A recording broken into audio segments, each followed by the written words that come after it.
I once heard someone I know who is an authority of sorts on certain aspects of HEMA and equipment and swords say that all longswords, all properly made longswords, if you hold them here and wiggle them, should pivot around the point. Okay, so when we do this, I know that my sword's a little bit too long to fit into the frame of the shot here, the point should stay still. You'll notice the Albion ringneck doesn't. That doesn't mean that the Albion ringneck is a bad longsword. In fact, it means that the person who said that was wrong. I have done this wiggle test on countless original antiques of various sorts, long swords, arming swords, rapiers, even small swords, sabres, back swords, all of those more common swords as well.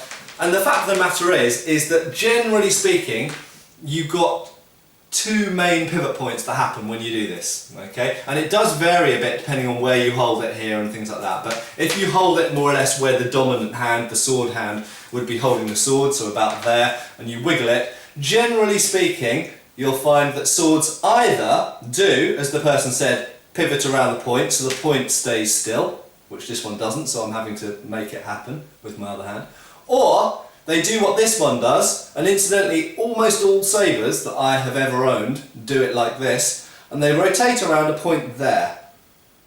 And what's that point there? It's the centre of percussion, isn't it? It's the bit that hits the hardest. Do you remember what I did with that block of wood? Bam, bam, bam, bam, bam.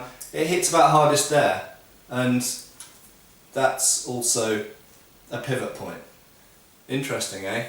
So, if someone tells you that all good longswords should naturally move around the point, tell them they are wrong. Point them to this video, and if they want to prove themselves right, then they'll have to demonstrate why a lot of original longswords, and indeed a lot of the Albion longswords, don't pivot around the point. Cheers guys! Click subscribe now and also follow us on Facebook.